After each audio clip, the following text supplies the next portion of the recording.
భయాందోళన దేనికి ఏ వార్త లేకపోతే ఏ గొడవ ఉండదు, భయం ఉండదు, ఏమి ఉండదు కదండి. అన్నీ ఇంటే భయం ఉంటుంది కదా. ఏంటంటే కనుక ప్రకృతి చూసినా ఎటు చూసినా సరే మనకి ఎలా ఉన్నాయంటే కనుక భయాందోళన ఉన్నటువంటి పరిస్థితుల్లో మనము ఉన్నాం. ఈరోజు మనం ఏం చేయాలంటే కనుక దేనికి మనం ఏం చేయకూడదంట,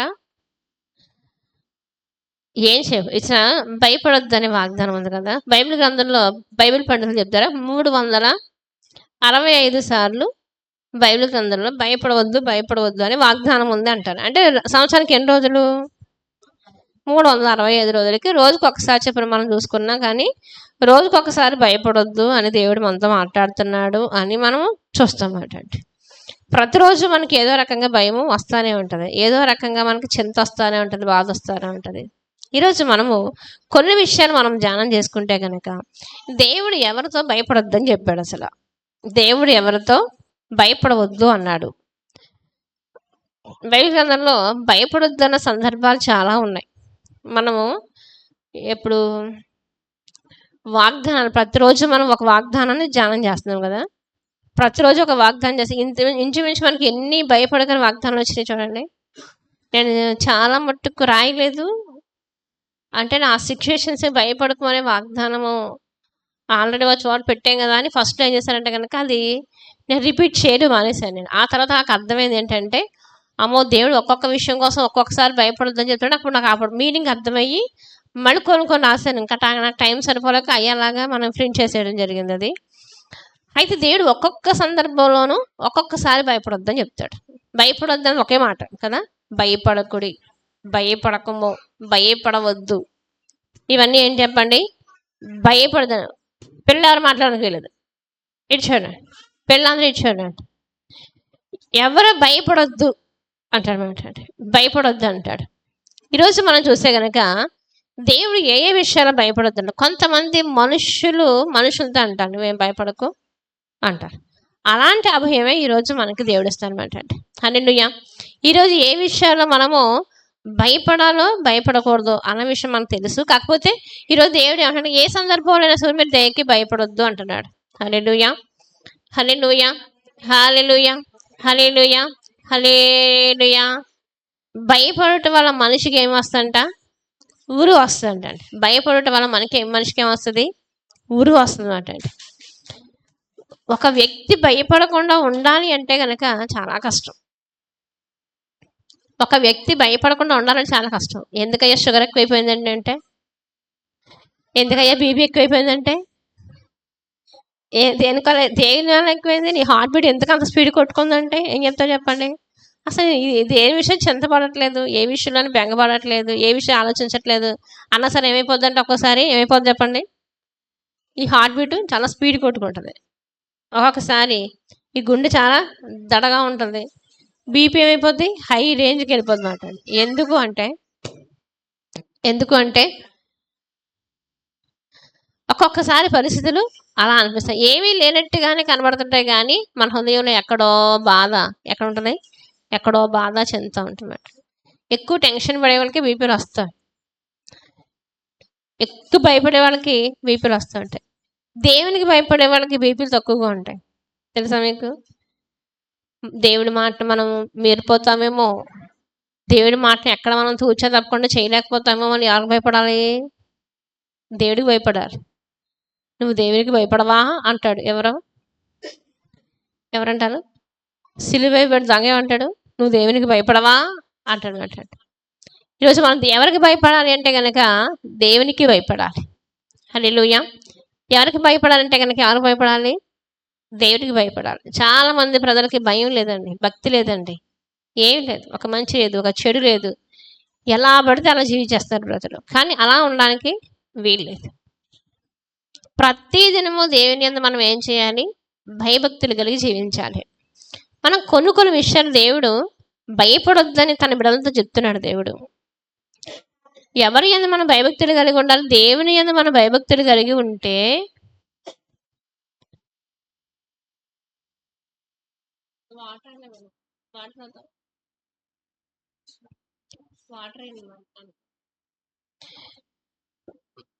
దేవుడు ఎవరితో భయపడొద్దని చెప్తున్నాడంటే ఆయన యందు భయభక్తులు గల వారికి ఆయన భయపడొద్దని చెప్తున్నాడు. హల్లెలూయా. ఎవరితో చెప్తున్నాడు ఆయన భయపడొద్దని? ఎవరైతే దేవుని యందు భయం కలిగి భక్తి కలిగి జీవిస్తారో వాళ్ళని ఏమంటాడు? మీరు భయపడకండి అంటారనమాట. అంటే అంత ప్రేమ ఆయనకి, మీరు దేని విషయంలో భయపడొద్దు అంటారనమాట. దేవుడు ఎవరితో చెప్తాడంటే కనుక కొన్ని విషయాలు మనం చూస్తే కనుక దేని విషయాల్లో భయపడొద్దన్నాడు అని కొన్ని విషయాలు మనం చూస్తే కనుక మనం చాలా విషయాల్లో భయాందోళనతో ఉంటాం. మన జీవితంలో భయం ఆవరించే సందర్భాలు ఒక్కొక్కసారి వస్తాయి రావండి? ఖచ్చితంగా వస్తాయి. ఎంత భయం లేని వాళ్ళకైనా సరే కొన్ని విషయాలు మనం ఏం చేస్తే భయపెడతా ఉంటాయమంటే భయపెడతాడు. అపవాది ఏం చేస్తాడంటే భయపెడుతూ ఉంటాడు, కలవరా చెందిస్తూ ఉంటాడు. భయం అనేది అపవాదికి సంబంధించింది. భయం అనేది ఎవరికి సంబంధించింది? అపవాదికి సంబంధించింది అనమాట. అపవాది భయపెడుతూ ఉంటాడు, మనుషుల్ని టార్చర్ పెడుతూ ఉంటాడు అనమాట. కలవరపరుస్తూ ఉంటాడు. ఒక మనిషిని స్థిమితం ఉండనివ్వడు అపవాది మాట. ఏదో రకంగా ఆందోళన కలుగజేస్తాడు అపవాది. దేవుడు ఏం చేస్తాడు? నువ్వు భయపడొద్దు, వెరవద్దు, జడియవద్దు, అదరవద్దు, బెనకవద్దు, బెదరవద్దు అంటాడు దేవుడు. ఇశ్రాయేలు ప్రజలతో ఎన్నిసార్లు చెప్తాడు దేవుడు. ఫస్ట్ నుంచి ప్రతి భక్తుడు అబ్రహాంతో ఏమన్నాడు? నువ్వు భయపడద్దు అంటాడు. ఇస్సాకుతో ఏమన్నాడు? భయపడకన్నాడా? ఇస్సాకుతో నువ్వు భయపడక. యాకోబుతో ఏమన్నాడు? నువ్వు భయపడకన్నాడు. యెహోషువతో ఏమన్నాడు? నువ్వు భయపడకన్నాడు. హాగరుతో ఏమన్నాడు? నువ్వు భయపడకన్నాడు. అంటే ఒక్కొక్క భక్తుని అసలు ఆయన ఎవరితో అంటాడంటే ఎవరితో అన్నాడు? సౌలు ఎప్పుడు భయపడద్దనడా? యోధాని ఎప్పుడు భయపడద్దనడా? ఎలువను బాగా చేయనడా? ఎవరితో చెప్తాడు ఆయన? ఆయన భక్తులతో ఆయన చెప్తాడు అనమాట. నువ్వు భయపడదు. హాగరు భయపడకంటాడు. గిద్యోను నువ్వు భయపడకంటాడు. అంతే కదండి. దావీదు నువ్వు భయపడకు, యోసేపు నువ్వు భయపడకు. ఎవరితో చెప్తాడు ఆయన? ఆయన భక్తులతో చెప్తాడు తప్ప కానీ ఎవరితో పడతాను భయపడకని. ఈవేళ భయపడే వాడు ఎవరు చెప్పండి? భయపడొద్దు అన్న మాట ఎవరిది? ఆయన భక్తులది. ఎవరిది? ఆయన భక్తులకి ఏం అభిస్తున్నాడు ఈరోజు? భయపడొద్దు. ఎవరి పాపం వాళ్ళని భయపడుతుంది. అర్థమవుతుంది కదా? ఎవరి పాపం వాళ్ళు భయపడుతుంది. మన నీతివంతులుగా ఉంటే మనకి ధైర్యం. నీతివంతుల సింహం వల్ల ఎలా ఉంటాడంట? ధైర్యంగా ఉంటాడంట. దొంగతనం చేసేవాడు ఎలా ఉంటాడు చెప్పండి? భయపడతారు కదండి. ఇప్పుడు ఎవరి దగ్గర నా ఫోన్ పోయింది, ఎవరి దగ్గర దొరకాలా అంటాం అనుకోండి. అప్పుడు తీసిన ఎలా ఉంటుంది? అందరు తలుపులు వేసాను, మొత్తం తలుపులు వేసింది, ఎవరి దగ్గర చూడాలంటాడు. అప్పుడు ఎవరు భయపడతారు? తీసినవాడు ఎక్కడ భయపడతాడు. ఇది కూడా అంతే. పాపం చేసిన వాడు భయపడతాడు. పాపం చేసిన వాడు దిగులు పడతాడు తప్ప కానీ ఎవరో మన నీతివంతులుగా ఉన్నప్పుడు మనకు భయపడాల్సిన అవసరం లేదు. అందుకనే దేవుడు ఆపేసి నువ్వు భయపడకయ్యా అంటానమాట. సొలొమోనుతో తన తండ్రి అంటాడు, దావీదు అంటాడా, ఒక పెద్ద మందిని కట్టించమంటాడు. ఏం కట్టించమంటాడు? కొన్ని వేల మణుగుల బంగారాన్ని, వెండిని, తోత సఖ్యం కానంత ఇత్తడిని, ఇనుమును, వెలగల రాళ్లను అన్నిటినీ సంపూరిస్తాడు. ఎవరో?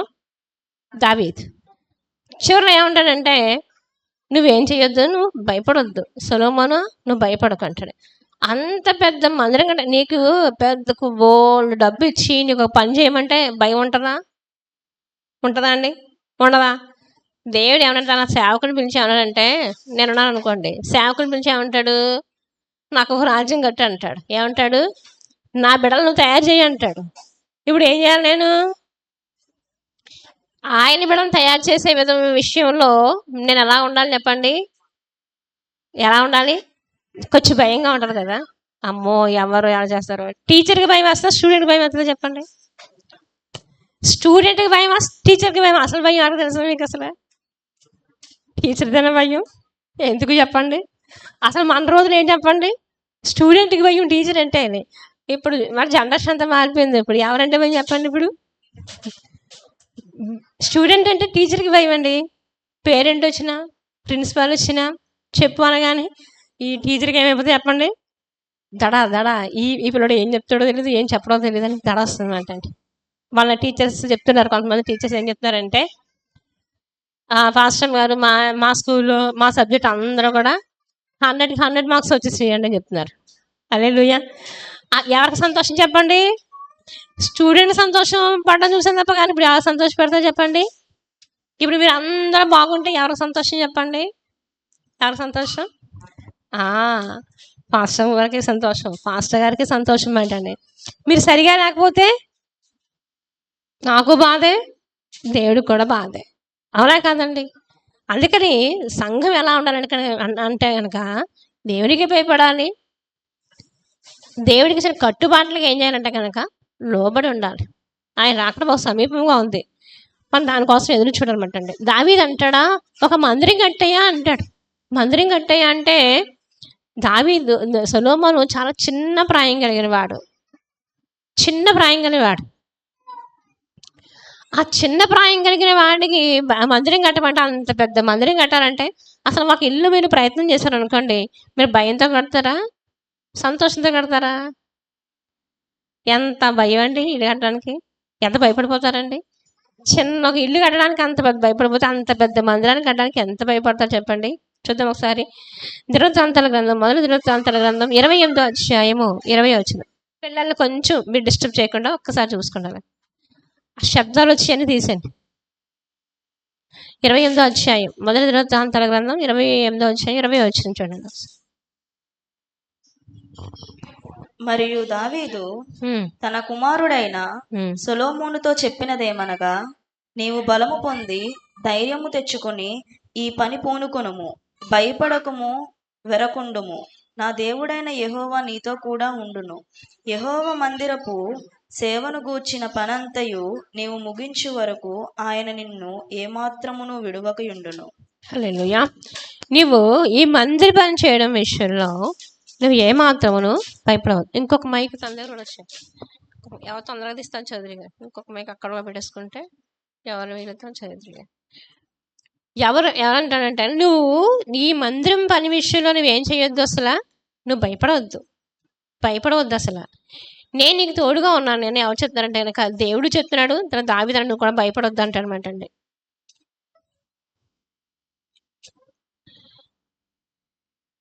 దావీదు తన కుమారుడైన సొలొమోనుకు చెప్పింది ఏమనగా, నీవు బలము పొంది ధైర్యం తెచ్చుకో, ఈ పని చేయడం నువ్వు పూనుకొనము, భయపడకము. హల్లెలూయా. దేవుని మందిరం కట్టడం విషయంలో, ఒక వ్యక్తిని ఆత్మీయంగా నడిపించడం విషయంలో చాలా చాలా ఒక మందిరం అంటే పెద్ద మందిరం, అది చాలా పెద్ద మందిరం. అది ఇంచుమించు ఒక కొండ మీద కట్టబడుతుంది మందిరం. అది ఇంచుమించు 1000 అడుగులు ఎత్తులో ఉంటుంది. అది ఇంచుమించు 100 అడుగులు ఎత్తులో ఉంటుంది. అది అంత మందిరాన్ని కట్టాలి. దేంతో కట్టాలంటే కనుక బంగారంతో కట్టాలి. దేంతో కట్టాలి? బంగారంతో కట్టాలి. దాన్ని భయపడుతూ ఉంటాడు అనమాట. అప్పుడు దావీదు ఏమన్నా అంటే కనుక, నువ్వు భయపడొద్దు, నేనే నీకు తోడుగా ఉండి నేను కట్టిస్తాను నేను అంటాడనమాట. అంటే మనకున్న భయం ఏంటి, ఈ బంగారం అంతా ఎవరైనా ఎత్తుకుపోతారని భయం అనుకుంటారు కదండి. ఈ రోజుల్లో అయితే మనకి అంటే బంగారం, ఒక తులం బంగారం దాచుకోవడానికే చాలా బాధపడిపోతాం, చాలా భయం వేస్తుంది మనకి. కానీ అంత బంగారాన్ని కాపాడాలి, దాన్ని ఏం చేయాలి, దావీదు కట్టించాలన్నమాట అండి. ఇంకా మనం చూస్తే కనుక కీర్తన గ్రంథం 49వ అధ్యాయం 49వ కీర్తన 16వ వచనంలో అంటాడా, కొన్ని విషయాలు దేశం ఎవరికి భయపడొద్దు అన్నాడని కొన్ని మనం చూసిన తర్వాత మనం ముందుకు వెళ్ళిపోదాం. ఒకడు ధన సంపన్నుడు అయినప్పుడు, వాని ఇంటి ఘనత విస్తరించినప్పుడు భయపడకము. ఏమంటాడంట, ఒకడు ధనవంతుడైనప్పుడు వాని ఇంటి ఘనత విస్తరణ చేసినప్పుడు నువ్వేం చేయొద్దు, వాళ్ళకి భయపడద్దు. వాళ్ళకి ఆస్తి వచ్చినా, ఐశ్వర్యం వచ్చినా, పేరు వచ్చినా, ప్రఖ్యాతి వచ్చినా, అధికారం వచ్చినా నువ్వేం చేయొద్దు, భయపడద్దు. ఎవరికి భయపడతాను చెప్పండి? చాలామంది డబ్బున్న వాళ్ళకి భయపడుతుంటారు. వాడు నీతివంతుడు కాదు, వాడు యథార్థవంతుడు కాదు, వాడు సత్యవంతుడు కాదు, దేవుడు జరగని వాడు. కానీ వాళ్ళకి ఏం చేస్తాను చెప్పండి? అసలు భయపడాల్సిన మనకి ఏం లేదు అంటే. మనం ఎవరికి భయపడాలంటే ఒక్క దేవునికి తప్ప ఎవరికి భయపడక్కర్లేదు. హల్లెలూయా. దేవునికి భయపడి ఉండాలి. దేవునికి భయపడితే ఎవరికి భయపడాల్సిన అవసరం లేదు. ఒకళ్ళ ఇంటి ఘనత ఇచ్చినప్పుడు నువ్వు భయపడకూడదు అంటనమాట. అమ్మో అంత ఎదిగిపోతున్నారు, అంత అయిపోతున్నారు, అసలు ఏం లేదండి. ఎవరు మనం భయపడాల్సిన అవసరం లేదు మాట. ఇంకా మనం చూస్తే కనుక మీరు పగటి వేళ ఎగుడు బాణములకైనను చీకట్లో సంచరించే తెగుళ్ళకైనా మీరు భయపడద్దు. ఈవేళ వాగ్దానం దేని విషయం చేస్తాడైనా ఏ విషయాలు మీరు భయపడద్దు. మీరు ఇంకా నేను చెప్పిన వాటికంటే మీకు ఇంకా ఏ విషయాలు మీ భయాందోళన ఉన్నాయో వాటి విషయంలో కూడా మీరు భయపడకూడదు. హల్లెలూయా. ఈరోజు భయపడకూడదు అని దేవుడు ఇచ్చిన వాగ్దానం ఏది? నెలకొకసారి మనం దేవుని వాగ్దానం మనం ధ్యానం చేస్తున్నాం. భయపడకుడి అని దేవుడు చెప్తున్నాడు. ఏ విషయాలు భయపడొద్దు అని చాలా తొందరగానే ఈరోజు మనం ముందు ధ్యానం చేద్దాం. కీర్తన గ్రంథం 91 కీర్తన 6వ వచనం. చీకటిలో సంచరించు తెగులునకైనను మధ్యాహ్నమందు పాడు చేయు రోగమునకైనను నువ్వు భయపడకుందువు. హల్లెలూయా. నువ్వు చీకటిలో సంచరించే తెగులుకైనను మధ్యాహ్నమందు పాడు చేసే రోగానికైనా నువ్వేం చేయొద్దంట? భయపడద్దు. రోగానికి భయపడద్దు, తెగులుకి భయపడద్దు అంటనమాట. ఎవరికి అభయాలని ఎవరికి చెప్పండి? నీతిమంతులకి. హల్లెలూయా. హల్లెలూయా. ఆయన ఎంత యథార్థంగా ఉన్న వారికి మాత్రమే దేవుని, ఆయన ఎంత భయభక్తులు గల వారి చుట్టూ ఆయన దూత కావలి ఉండి వారిని రక్షించని అంటాడు. మరి ఇంకా చూస్తే కనుక 51వ అధ్యాయం యెషయా గ్రంథం 51:7 వచ్చినట్ట, మనుషులు పెట్టే నిందలకి మీరు ఏం చేయకండి. 51వ అధ్యాయం యెషయా గ్రంథం 51:7 వచ్చిన చూస్తే కనుక, నీతిని అనుసరించు వారులారా నా మాట వినుడి. నీతిని అనుసరించు వారులారా నా మాట వినుడి. నా మాట వినుడి. నా బోధను హృదయమందు ఉంచుకున్న జనులారా ఆలకించుడి. మనుషులు పెట్టు నిందకు భయపడకుడి. వారి దూషణ మాటలకు దిగులు పడకుడి. హల్లెలూయా. ఏం చేయాలంట? నీతిని అనుసరించే వాళ్ళారా నా మాట ఆలకించండి. ఎవరితో చెప్తున్నాడు ఆయన? నీతిని అనుసరించే వారితో చెప్తున్నాడు అనమాట అండి.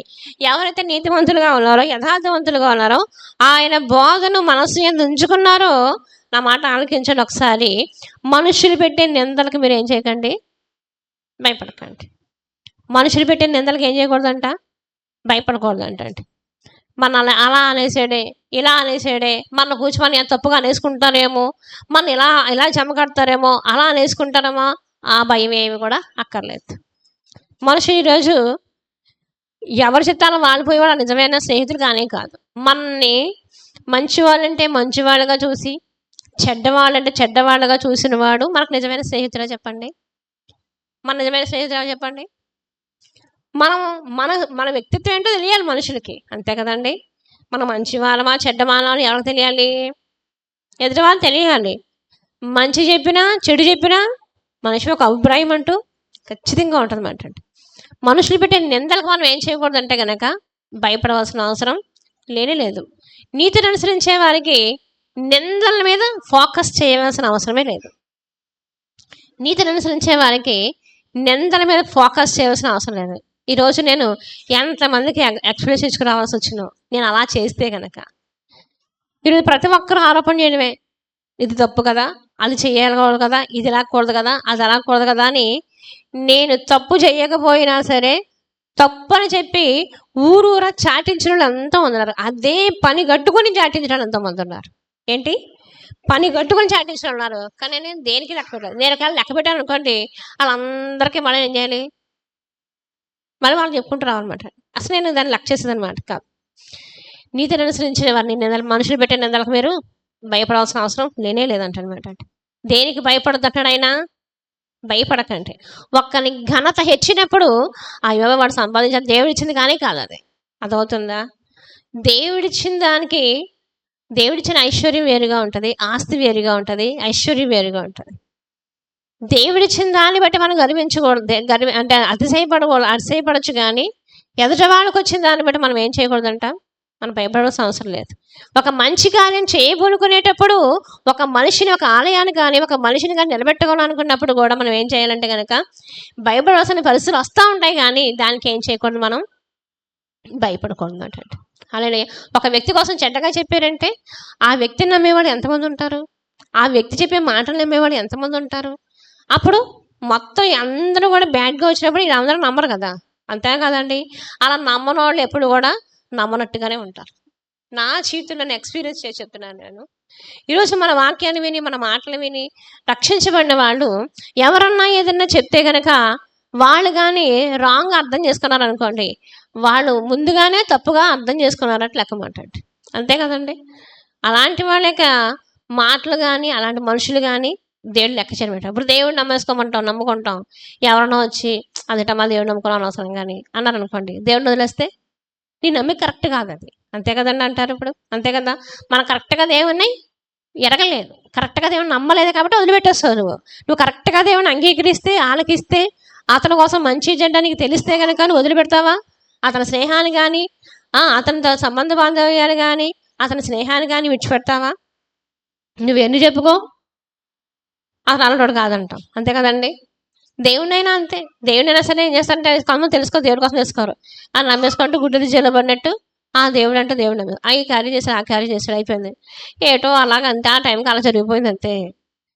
ఏదో అప్పుడు అన్న నమ్మేసుకున్నాను కానీ ఏదో అలా వెళ్ళిపోతున్నారు అంతే. 199 మంది ఇలా ఉన్నారండి. మీరు నమ్మినా నమ్మకపోయినా, మీకు తెలిసినా తెలియకపోయినా 199 మంది ఎలా ఉన్నారు చెప్పండి.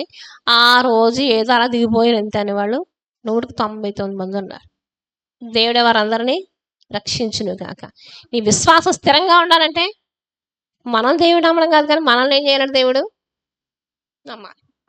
అది మొత్తం మన నమ్మకం మాట. ఈరోజు భయపడకని ఎవరు చెప్తారంటే కనుక, మనుషులు పెట్టి నిందలకు నువ్వు భయపడకు. దేవుని ధృవీకరించేవారు, మనుషులు ధృవీకరించేవారు, పరిస్థితిని ధృవీకరించేవారు చాలా మంది ఉంటారు. ఈవెన్ మనిషి కోసమే చెప్పట్లేదు, దేవుడు కూడా ఏంటంటండి, దేవుడు కూడా మనం ఎలా చేయాలంటే కనుక ఆయన పూర్తిగా తెలుసుకోగలగడం. అందుకనే దేవుని వాక్యాన్ని ఎంత తెలుసుకుంటే అంత ప్రేమ పెరిగిపోతుంది మీకు. అర్థమవుతుందా? ఒక మనిషి కోసం మనం పూర్తిగా తెలుసుకోవాలి. ఒక మనిషి కోసం పూర్తిగా తెలుసుకున్నప్పుడు మనం ఏం చేస్తామంటే కనుక అంతగా ప్రేమించే వాళ్ళు ఎవరు ఒకరు లేరు అనుకోండి. అంతే కదండి. ఒక వ్యక్తిని పూర్తిగా ప్రేమించే వాళ్ళు ఎవరు ఉన్నారంటే, మనిషి ప్రేమ అంటే ఎలాంటిదంటే స్వార్థపూరితమైన ప్రేమ. అంతే కదండి.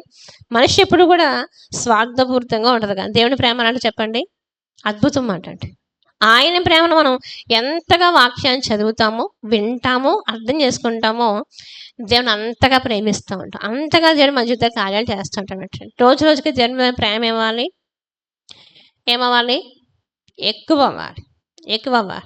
దేవుడి మీద ఉన్న ప్రేమ, నమ్మకం ఏమైపోవాలి? రోజు రోజుకి ఎక్కువైపోవాలి. అప్పుడు ఎవరు పెట్టినా నిందలకు మనం నమ్మం, భయపడం. మనుషులు పెట్టే నిందలకు మీరు ఏం చేయకండి, వారి దోషణ మాటలకు మీరు దిగులు పడకండి. హల్లెలూయా. మీ కుటుంబాల్లో ఒకవేళ మీ పిల్లలను బట్టి కానీ, మీ పరిస్థితులు బట్టి కానీ ఎవరైనా ఒకవేళ నిందించినప్పుడు, మిమ్మల్ని దోషణ మాట్లాడినప్పుడు మీరు ఏం చేయకండి, మీరు దిగులు పడకండి, భయపడకండి, వెరవకండి. మీరు చేసిన ఒకవేళ తప్పే అయినా మీరు ఏం చేయాలి చెప్పండి? ప్రభువా, నా తప్పులు, నా అపరాధాలు క్షమించు ప్రభువా, నా బిడ్డలు చేసిన తప్పే, లేకపోతే నా కుటుంబంలో ఈ పొరపాటు జరిగింది ప్రభువా అని మన దేవుని దగ్గర ఏం చేయాలి చెప్పుకోండి. క్షమాపణ అడిగినప్పుడు దేవుడు మనల్ని ఏం చేస్తాడు? క్షమిస్తాడు. నీతిమంతులకి ఇంకెలా క్షమిస్తాడు. కానీ ఒకవేళ కానీ మనం ఒకవేళ తప్పు అపరాధం చేస్తుంటే మనం మాట పడితే కనుక, తెలియక చేస్తే కనుక దేవుడు ఏం చేస్తాడు? దాన్ని కూడా క్షమించడానికైనా సిద్ధంగా ఉన్నాడు. హల్లెలూయా. ఇంకా మనం చూస్తే కనుక దేశమా భయపడకు అంటాడు. యోవేలు గ్రంథం 2వ అధ్యాయం 21వ వచనం 22వ వచనం చూద్దాం ఒకసారి. యోవేలు గ్రంథం 2వ అధ్యాయం 21, 22వ వచనం చూద్దాం ఒకసారి. దేశమా భయపడక సంతోషించి గంతులు వేయము. యెహోవా గొప్ప కార్యములు చేసెను. చదవండి. పశువులారా భయపడకుడి, గడ్డి పిల్లలో పచ్చిక మొలుచును, చెట్లు ఫలించును, అంజూరపు చెట్లు, ద్రాక్ష చెట్లు సమృద్ధిగా ఫలించును. హల్లెలూయా. దేశమా భయపడక సంతోషించి గంతులు వేయము, యెహోవా గొప్ప కార్యము చేసెను. మళ్ళీ ఎవరు చెప్తున్నాడు? దేశంతో ఏం చెప్తున్నాడు ఆయన? భయపడ. దేశం ఏ స్థితిలో అని చెప్పండి. ఇప్పుడు దేశం అంతా ఎలా ఉంది? భయాందోళనతో ఉన్న పరిస్థితుల్లో దేశానికి ఏం చెప్తున్నాడు ఆయన? దేశమా నువ్వు భయపడకు, నువ్వు భయపడవద్దు అంటారు అనమాట అండి. ఏ దేశం భయపడకుండా ఉంటుంది అంటే, ఏ దేశం కోసమైతే ప్రజలు విజ్ఞాపన చేస్తారో వాళ్ళు భయపడకుండా ఉంటారు. హల్లెలూయా. మన భారతదేశం కోసం మనం ప్రార్థన చేస్తున్నామా? ఆర్మీ కోసం ప్రార్థన చేస్తున్నామా? స్థితిగతుల పరిస్థితుల కోసం మనం ప్రార్థన చేస్తున్నామా? ఇక మనకు భయపడవలసిన అవసరం లేనే లేదన్నమాట. దేశమానవు సంతోషించి గంతులు వేయమంటాడనమాట అండి. మళ్ళా అంటాడా, యెహోవా ఏం చేస్తారట, గొప్ప కార్యాలు చేస్తారు. మన దేశం పట్ల దేవుడు మనకి ఏం చేయాలి చెప్పండి, గొప్ప కార్యాలు చేయనుగాక. హల్లెలూయా. మన దేశ పరిస్థితులన్నిటినీ దేవుడు సరిచేయునుగాక. హల్లెలూయా. ఈ పరిస్థితులన్నిటినీ ఆయన చక్కబెడతాడు. మనకు సంతోషం ఏంటంటే కనుక ఆయనే గొప్ప వాగ్దానం ఇచ్చి, ఎవరు దీన్ని స్వీకరిస్తే అదే దేవుడు భయపడొద్దని మనకు ఒక్కడికే చెప్పలేదండి, మనకు ఒక్కడికే చెప్పలేదు. కానీ ఏ ఏ పరిస్థితులు గుండా వెళ్తున్నారో ఆ పరిస్థితులు మీరు భయపడకండి. ఎవరెవరు భయపడుతున్నారో వాళ్ళకు కూడా భయపడుతుంటున్నాడు దేవుడు. మన దేశ పరిస్థితులు చూస్తుంటే ఒక పక్క చూస్తుంటే యుద్ధాలు, కరువులు, మత కల్లోలాలు, ఘర్షణలు, గొడవలు, ఎటు చూసిన నరహత్యలు. ఎన్ని నరహత్యలు అంటే ఎటు చూసినా భయమేనండి. ఇట్టే చంపేస్తారండి. మన దేశ సరిహద్దుల్లో ఎంతమంది చంపేస్తారు, 28 మందిని నిష్కారణంగా. అసలు ఏమన్నా తప్పేనా ఉందంటే ఏమీ లేదు, అసలు వాళ్ళు చూడడానికి వెళ్ళారు అంతే. ఈరోజు ఎక్కడికన్నా వెళ్ళడానికి కూడా భయాందోళన. మన ఇల్లు విడిచి వెళ్తే కనుక, అందుకని జనసంచారాలు లేని ప్రదేశాల్లో వెళ్ళకండి, దయచేసి వెళ్ళకండి. లోకం చూసి ఆనందించే పరిస్థితులు కానే కాదు. వెళ్ళొద్దు. ఎందుకంటే చాలామంది లోకాన్ని చూసి ఆనందించేవారు, పర్యాటక ప్రాంతాన్ని చూసి ఆనందించేవారు చాలామంది ఉన్నారు. లోకంలో అందాన్ని చూడడానికి చాలామంది వెళ్ళారు. ఈరోజు కొన్ని మనం వార్తలు విన్నాం, ఇది వరకు ఒక అందమైన ప్లేస్ కానీ ఇక్కడ అది ఇప్పటికి లేదు అని. ఎన్ని వార్తలు మనం వింటాం చూడండి. ఒక పర్యాటక ప్రదేశం ఒకప్పుడైతే కొన్ని వార్తల్లో వచ్చినాయి. మన ఈ మధ్యకాలంలో ఒక ప్రాంతం నాశనం అయిపోయిందని చెప్తూనే ఇది ఒకప్పుడు పర్యాటక ప్రాంతం అని చెప్పిన సందర్భాలు ఎన్నున్నాయి చూడండి. ఇప్పుడు కూడా అంతే. మన ప్రకటన గ్రంథంలో చూస్తే కనుక చూద్దాం ఒకసారి. ప్రకటన గ్రంథం 6వ అధ్యాయం చూడండి ఒకసారి. ప్రకటన గ్రంథం 6వ అధ్యాయం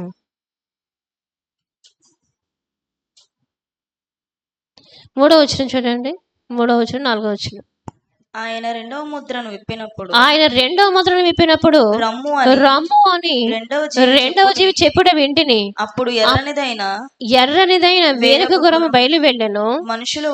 మనుషులు ఒకరినొకరు చంపుకొనున్నట్లు భూలోకములో సమాధానము లేకుండా ఉండుట చేయుటకు ఆ గుర్రం మీద కూర్చున్న వారికి అధికారం ఇవ్వబడెను. హల్లెలూయా. మీరు చంపేసుకోండి అని ఎవరైనా అధికారం ఇచ్చారంట? ఒక గుర్రం మీద ఒక అతను వస్తాడంటండి, ఎర్రని గుర్రం ఎక్కాడంటండి. తెల్ల గుర్రం, ఎర్రని గుర్రం, పాండ్రవర్ణ గుర్రం, చాలా గుర్రాల కోసం మనం పర్యటన గ్రంథ ధ్యానాలు మనం చూసాం. ఈ గుర్రం మీద ఎక్కిన వాడు ఎవడంటండి, అతని చేతిలో ఒక ఖడ్గం ఉందంటండి. మనుషులు కొట్టుకుని చచ్చిపోవడానికి ఈ దూతకు అధికారం ఇచ్చాడంటండి. 7 ముద్రలు విప్పబడతాయి.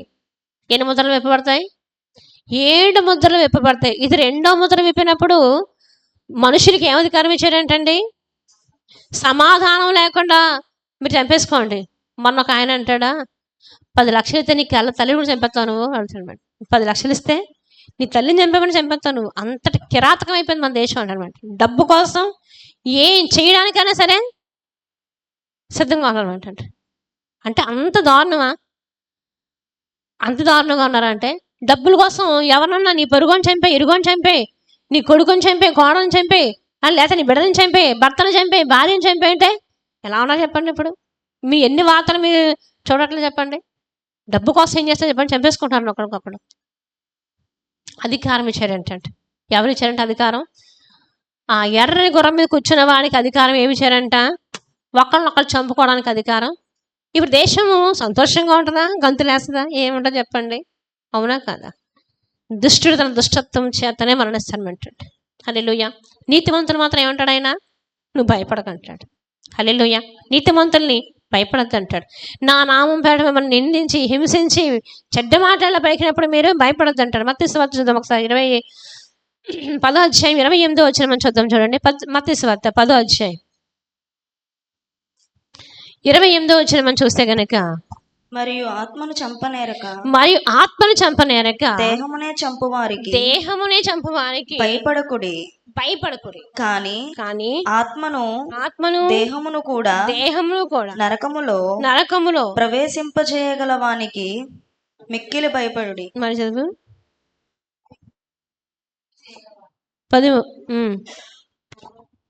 ఆత్మను దేహమును కూడా ఆత్మను దేహమును కూడా నరకములో నశింపచేయగలవానికి మిక్కిలి భయపడు. మిక్కిలి భయపడుడి. ఎవరికి భయపడాలంట? శరీరాన్ని చంపే వాళ్ళకి భయపడకండి. దేవుని నమ్ముకుంటే మమ్మల్ని ఏం చేస్తానంటున్నారు? ఇప్పుడు కాల్చి చంపేస్తాం. లేకపోతే కనుక ఎలాగైనా సరే కడ్డంతా పొడుస్తాం. ఎలా పొడిచినా ఎలా చంపినా సరే ఏం చేయకూడదంట? భయపడదు. పాస్టర్ గారు బలి చెప్తారండి, ఇప్పుడు ఎవరికి వేయాలనుకున్నా కానీ చంపినా భయపడద్దు అంటున్నారండి అని అనొచ్చు. అవునా కాదా?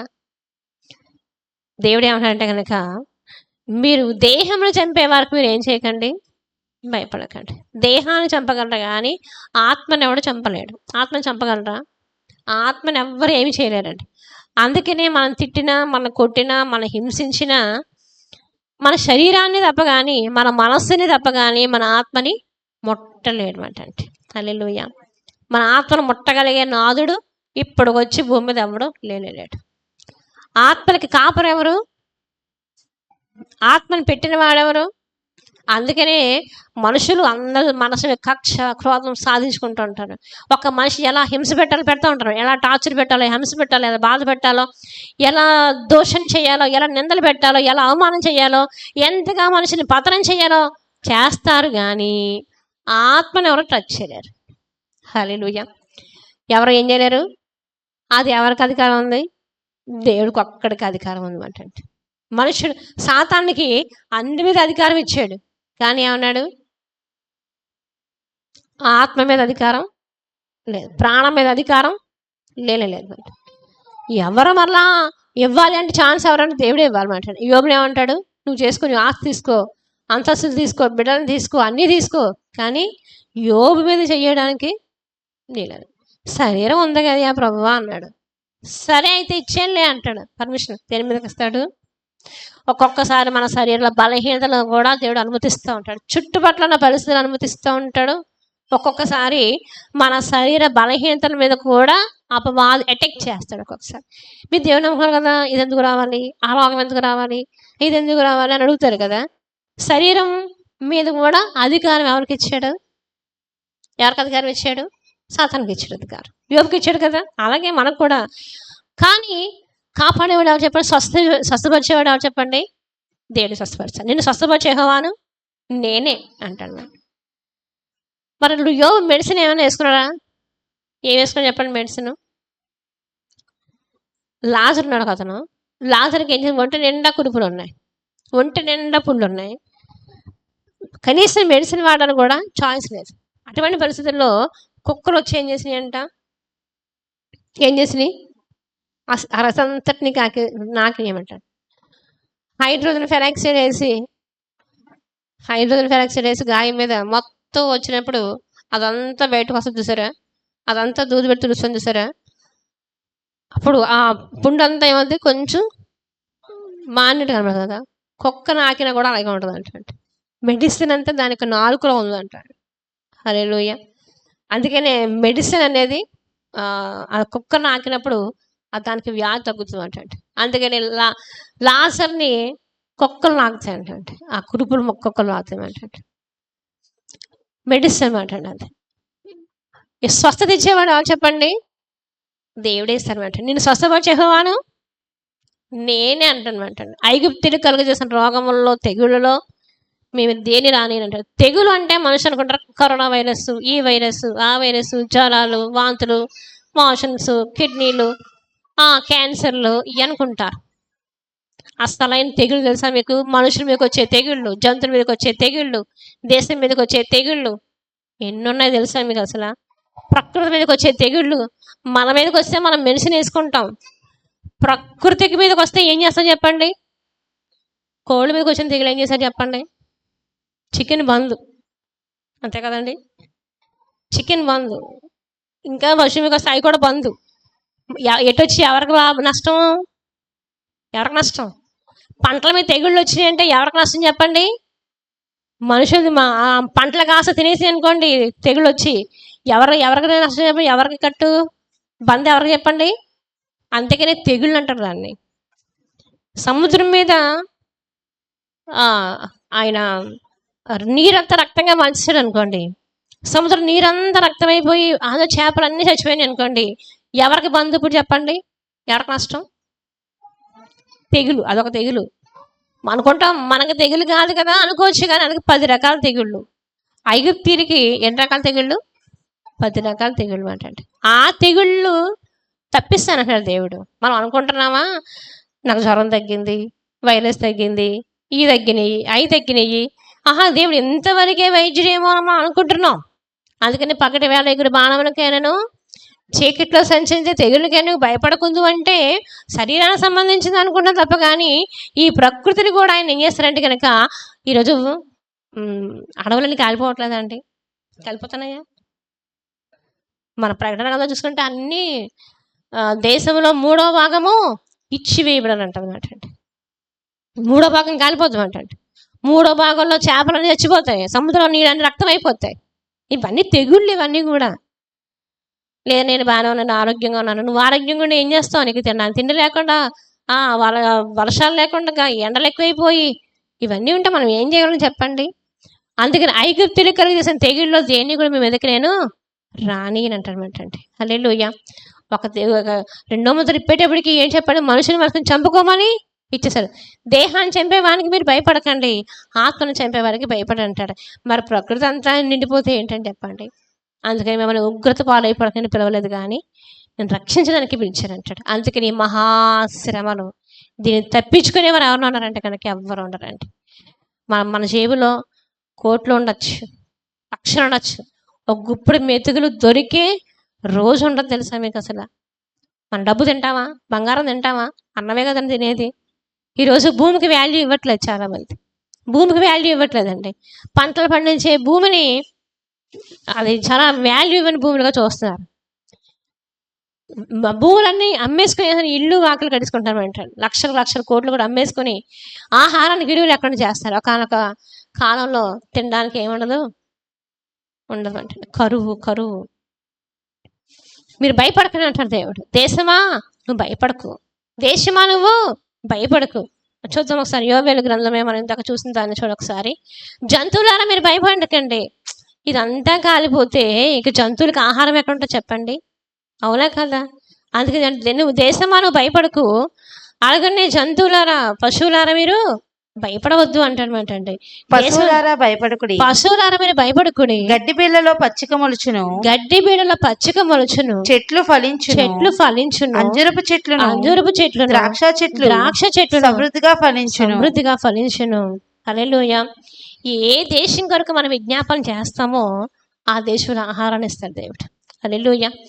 మనం బాగుంటే, ప్రకృతి బాగుంటే, జంతువులు బాగుంటే అందరూ బాగుంటాం, అంతే కదండి. నేను ఒక్కడే బాగుంటాననేది అది స్వార్థం. దానివల్ల లాభం ఏమీ ఉండదు, కానీ మన దేశం బాగోవాలి, మన చుట్టూ పరిసరాలు బాగోవాలి, మన జంతువులు బాగోవాలి అంటే దేవుని మీ మీద ఏం చేస్తాడు? ఆత్మను కుమ్మరిస్తాడు అంటే అక్కడే ఉంటుంది చూడండి ఒకసారి. యెహోవా మీ మీద ఆత్మను కుమ్మరించును అంటారు అంటే. ఆయన వర్షాన్ని ఆయన ఏం చేస్తాడు? పరిశుద్ధాత్మ వర్షాన్ని ఆయన ఏం చేస్తాడు కనుక నేను కుమ్మరిస్తాను అంటారనమాట అండి. దేవునికి ఆత్మ వర్షం, ఆయన కృపా వర్షం మన మీద కురమ్మని ఏం చేయాలి? మన దేశం కోసం. దేశ పరిస్థితి ఎలా ఉండనివ్వండి, ఐగుప్తు ఎలా నాశనం అయిపోయినా గోషేను దేశంలో ఆహారం ఉంది, అక్కడ తెగులు లేదు. అవునే కదా? ఐగుప్తులందరూ ఒక పక్కన ఉన్నారు, ఇశ్రాయేల్ ప్రజలందరూ ఒక పక్కన ఉన్నారు. కానీ ఇశ్రాయేల్కి ఏమి లేదు, చీకటి లేదు, తెగుళ్ళు లేదు, వ్యాధి లేదు, బాధ లేదు. ఈరోజు మనల్ని కూడా దేవుడు చేస్తాడంటే కనుక అట్టి రీతిగా కాపాడుతాడు. హల్లెలూయా. నేను ఒక మాట అనుకున్నాను, నేను ఎప్పుడు ఉపవాసం ఉంటాను కదా, ఎక్కడ ఉపవాసం ఉంటున్నాను కదా నేను. ఒకవేళ కానీ మనం ఏమంటారు చివరి దానిలో, మీరు ఒకవేళ కానీ మీరు ఈ ముద్ర వేయించుకోకపోతే కనుక మీకు రేషన్ లేదంటారు కదా. ఉపవాసం ఉన్న వాళ్ళకి ఏమైపోతుంది చెప్పండి? ఆల్రెడీ అలవాటు అయిపోద్ది. ఎన్ని రోజులు ఆహారం లేకపోయినా ఏమైపోద్ది? అలవాటు అయిపోద్ది మాట. కానీ మనం భయపడతామా? అదే ఒక్కరోజు ఉపవాసం ఉండడానికి భయపడిపోయే వాళ్ళకి ఎలా ఉంటుంది చెప్పండి? ఒక్క పూట ఉపవాసం ఉండడానికి భయపడే వాళ్ళు, నేను వృద్ధుల కోసం చెప్పట్లేదు, బలహీనలుగా ఉన్న వాళ్ళ కోసం చెప్పట్లేదు. మన శరీర ప్రాణాత్మ దేహాన్ని ఏం చేసుకోవాలి చెప్పండి? దేవుని కోసం ఉంచుకోవాలంటే అన్నీ ఉంటాయి, ఎదుర్కొంటూ ఉంటాయి. కానీ ఒక్కడ కూడా ఏం చేయకూడదు, తినకూడదు, తినకూడదు కూడా. మనసుని ఏం చేసుకోవాలి చెప్పండి? కట్టుకోవాలన్నమాట. అంటే ఏం చేసుకోవాలి? ఉపవాసం అంటే. మన దేశం బాగోవాలంటే, మన ఇల్లు బాగోవాలంటే ఎలా బాగుంటుంది చెప్పండి? ఎలా బాగుంటుంది చెప్పండి? అన్ని శుభ్రంగా తినేసి తెచ్చి పడుకుంటే బాగుంటుందా? నిద్ర అంటట్లేదండి అంటారు. కానీ ఈరోజు ఏం చేయాలి? మన దేశం కోసం మనం ఏం చేయాలంటే కనుక విజ్ఞాపన చేయాలి. దేశమా నువ్వు భయపడకు అని ఎప్పుడు చెప్తారంటే అప్పుడు చెప్తారు. మన దేశంలో ప్రజలంతా సుభిక్షంగా ఉన్నప్పుడు రాజు ఏమంటారు? దేశమా ఎవరినో యుద్ధానికి వచ్చినా మీరు భయపడకండి అని చెప్తారన్నమాట. హల్లెలూయా. ఈరోజు మన కుటుంబాల కోసం ఏం చేయాలి చెప్పండి? అంగలార్చే వారిగా. ఏ కుటుంబంలో అయితే ఉపవాస ప్రార్థన ఉంటుందో ఆ కుటుంబాల దేవుడు దీవిస్తాడు. హల్లెలూయా. ఏ కుటుంబం అయితే కన్నీరు కాచి ప్రార్థన చేస్తారో ఆ కుటుంబానికి దేవుడు దీవెనిస్తాడు. ఏ యొక్క దేశం అయితే కన్నీరు కాచి ప్రార్థన చేస్తారో ఆ దేశాన్ని దేవుడు ఏం చేస్తాడు? దీవిస్తాడు. నీకు పచ్చిక బయలు ఇస్తాడు దేవుడు. పచ్చిక బయలు పరుణ చేస్తాడు దేవుడు. మీకు సంపూర్ణమైన ఆహారాన్ని దేవుడు అనుగ్రహ. లోకం అంతా నీకు ఎండిపోయినట్టు కనబడచ్చేమో, కానీ ఏంటో దేవుడు ఆహారాన్ని ఇస్తాడు. హల్లెలూయా. సమృద్ధిని ఇస్తాడనమాట. అంటే ఇంకా మనం అనేక విషయాలు మనం చూస్తే కనుక ఆకాశం అందు కనబడే చిహ్నాలకు మీరు ఏం చేయొద్దు, భయపడొద్దు అంటాడు. చూడండి ఒకసారి ఇర్మీయా గ్రంథం 10వ అధ్యాయం 2వ వచనం మనం చూద్దాం ఒకసారి.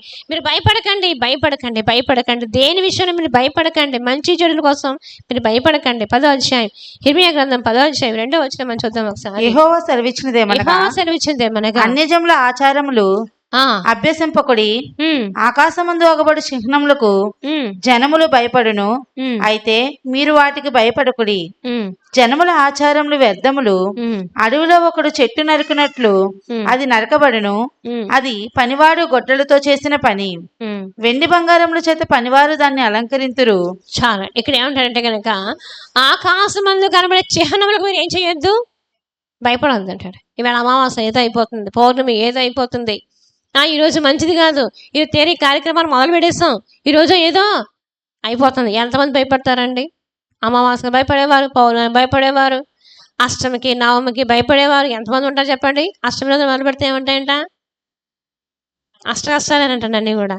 అష్టమి రోజులు అమావాస్య రోజున అసలు మొదలు పెట్టకూడదు, శూన్యం అయిపోద్ది, అంతా కూడా చీకటి అయిపోద్ది. ఆకాశం అందు కనబడే చిహ్నాలకు మీరు ఏం చెయ్యొద్దు, భయపడొద్దు అంటండి. అందుకనే మన పిల్లల ముహూర్తాలు పెట్టించుకోవడానికి ఎక్కడికి వెళ్ళకూడదు చెప్పండి? పెళ్ళిళ్ళకి ముహూర్తం, ఇల్లు కట్టుకుంటే ముహూర్తం, గృహప్రవేశం అయితే ముహూర్తం, ఏదైనా చేయాలి మంచి కార్యం అయితే ముహూర్తం. వీటన్నిటికీ మనుషులకి అండానికి ముహూర్తం ఉందండి? డెలివరీ అవడానికి ముహూర్తం ఏమైనా ఉందా? ఎప్పుడు ఆయన కనిపించునో అప్పుడే కంటాం, అంతే కదండి. మా పిన్నిగారు అబ్బాయి, మా తమ్ముడు అమావాస్యలు పుట్టాడు. మా తాతయ్య గారు ఏమన్నారంటే దొంగోడని పిలుస్తారు అన్నమాట. అమావాస్యలు పుడితే ఏమవుతారంట? దొంగ అయిపోతారు అన్నమాట. అంటే ఆడి దేవుని నమ్ముకుని చక్కగా ఇజ్రాయిల్ పేరు పెట్టుకున్నాడండి ఈరోజు. హల్లెలూయా. అప్పుడు మా తాతయ్య గారు తెలియదు, కానీ అనిపించేది దొంగోడ అని పిలిచేవారు అన్నమాట. ఆకాశం మీద కనబడే చిహ్నాలకి భయపడకండి. నేను పుట్టినప్పుడు నేను మూలా నక్షత్రాలు పుట్టానంట. మూలా నక్షత్రాలు పుడితే ఏమో తెలుసా మీకు? మూలన్న ముసలమన్న పోతుంది, మోన జలవన పోతుంటండి. తర్వాత తాతయ్య గారికి కలిసి వచ్చిందంట. ఆ రోజు గడ్డి లారీలో 400 లాభం వచ్చిందంట. 400 అంటే అప్పుడు చాలా ఎక్కువ కదండి. 400 చాలా. ఆ రోజు లాభం వస్తే రోజు కంటే ఆ రోజు ఎక్కువ లాభం వచ్చిందంటండి. కానీ ఏ నక్షత్రం పుట్టానంట అప్పుడు బట్టి మా తాతయ్య గారు ఏంటంటే చాలా అభిమానం, చాలా ప్రేమ అన్నమాట. రాణి అని వదిలేవారు కాదన్నమాట. చాలా ఇష్టం అన్నమాట. అందరం మనం ఒక ఎత్తు, నేను చెప్పగలను, నేను ఒక ఎత్తు మాట్లాడతాను దృష్టిలో చెప్పగలను. నేనైతే మాత్రం నన్ను చాలా అభిమానించేవారు, ప్రేమించేవారు అన్నమాట. అంటే ఎంతమంది మనవలు లెక్క పెట్టాలని చెప్పాలంటే కదండి, ఎంతమంది మనవలు ఉన్నారో ఇప్పుడు లెక్క పెట్టుకోవాలి ఎంతమంది మనవలు. అంతమంది మనవల్లోనూ కూడా నన్ను రాణి అని పిలిచేవారు, స్వచ్ఛంగా రాణి పిలిచేవారు. ఇంకొక రాణి పేరు తగ్గించేవారు, కానీ నన్ను అయితే అక్కడ రాణి అని పిలిచేవారు అన్నమాట. అంత ప్రేమించేవారు. ఆ కోడలను అయ్యానేమో ఇంకా ప్రేమించడం ప్రారంభించారు. హల్లెలూయా. ఆ తాతయ్య గారికి కోడలను అయ్యాను కాబట్టి ఇంకా ప్రేమించడం ప్రారంభించారు అన్నమాట. ఇది ఆకాశంలో కనబడే చిహ్నాలకు మనం ఏం చేయకూడదు అంటండి, అస్సలు భయపడకూడదు అన్నమాట. ఏమో ఏదో అయిపోతున్న భయం మనకి అక్కర్లేదు. ఈరోజు భయం, మనుషులకు భయపడే భయాలు ఎన్నెన్నో తెలుసా మీకు? దేనికి భయపడాల్సిన అవసరం లేదు అన్నమాట. ఇందాక వాళ్ళని చూసాను చూడండి ఒకసారి. మత్తయి సువార్త 10వ అధ్యాయం 28వ వచనం చూడండి ఒకసారి. మత్తయి 10:28లో మరియు ఆత్మను చంపనేరక దేహమునే చంపవానికి భయపడకుడి, కానీ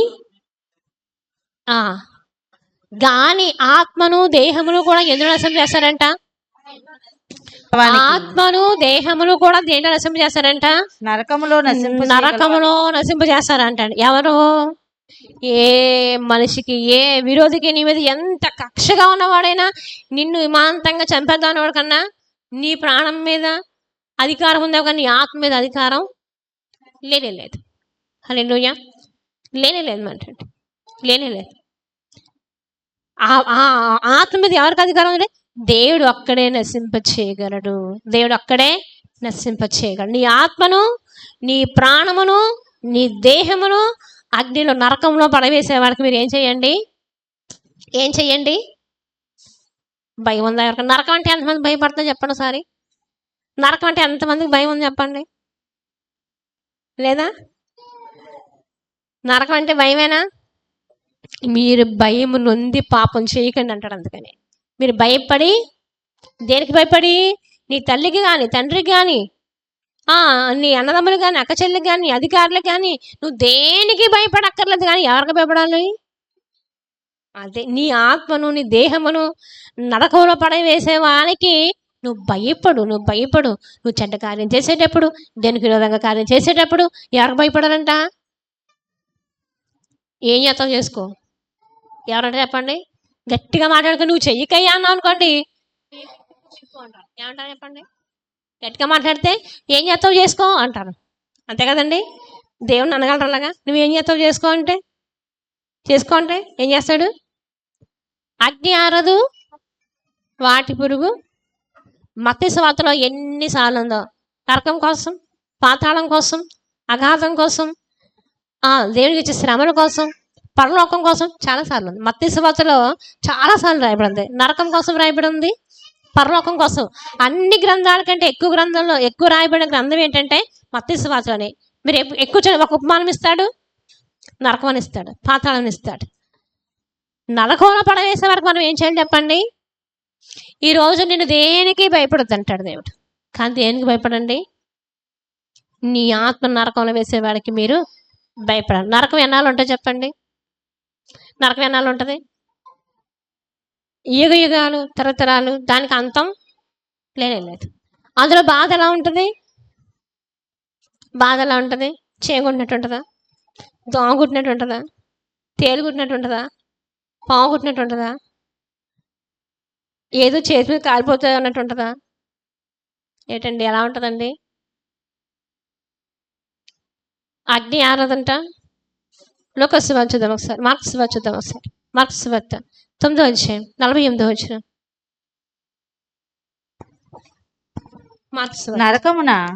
నరకమందు వారి పురుగు చావదు, అగ్ని ఆరదు. హల్లెలూయా. నరకమందు పురుగు చావదు. ఏ పురుగు చావదండి? ఏ మనుషుని పురుగు అనుకున్నా చావదు, ఏ పురుగు చావదు. హల్లెలూయా. ఏమి చావు. అందులో పురుగులు ఉంటాయి. అందులో తెలుసా మీకు? పురుగులు ఉంటాయి, పాములు ఉంటాయి, అన్నీ ఉంటాయి. మనిషి కూడా అందులోనే ఉంటాడు. బాధ ఉంటుంది కానీ మరణం ఉండదు అక్కడ. ఇప్పుడు మరణం తెగ భయపడిపోతున్నాం కదా. మరణం అనేది ఒకప్పుడు లేడు, క్యాన్సిల్ చేస్తాడు. ఏం చేస్తాడు? క్యాన్సిల్. నరకం అంది ఏముండదంట? అలా కాలుతూనే ఉంటారు. బాధ, వేదన, ఆవేదన. కానీ ఏం చేస్తాడంట? మరణించనమాట. నరకం అంటే అదే.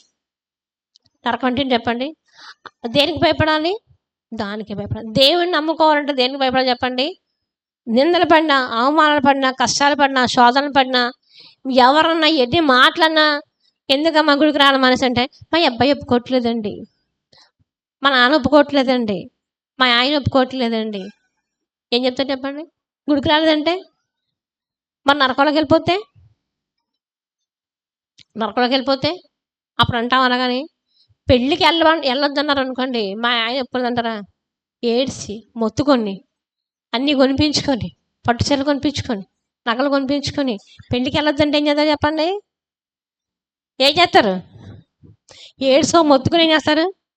ఆయన మా ఆయన వద్దంటే మానేస్తారా? ఇప్పుడు ఏం చేయాలి? మా అమ్మగారు సినిమాకి వెళ్ళొద్దని వారు మమ్మల్ని చిన్నప్పుడు. ఇప్పుడు మేము ఇంచుమించు 4th, 5th చదువుతున్న సమయాల్లో అంత ఆదత మీద సినిమా చూడాలనుకోండి. మా అమ్మగారు వెళ్ళదనేవారు.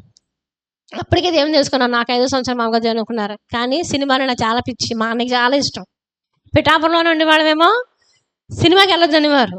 ఏడ్చి ఏడ్చి ఏడ్చి మొత్తుకుంటేని వెళ్ళైతే అనేవారు. తర్వాత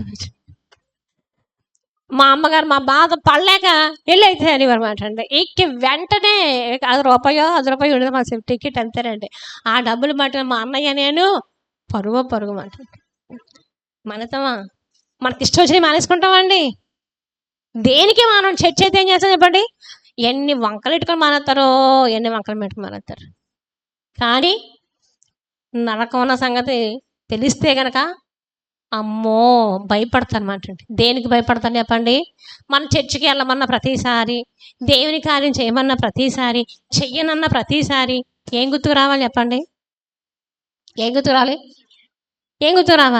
దేవునికి విరోధంగా చేసిన ప్రతి కార్యం ప్రతిసారి ఏం రావాలి? మీరు గుర్తు తెచ్చుకోరేమో కానీ నేను ప్రతిరోజు తెచ్చుకుంటాను. ఆయన రాకని గుర్తు తెచ్చుకుంటాను, నరకాన్ని గుర్తు తెచ్చుకుంటాను. నేను ఎందుకు దేవుని నమ్ముకుని తెలుసా మీకు? నరకం ఒకటి ఉందంట. నా చిన్నప్పుడు సండే స్కూల్ చెప్పారు.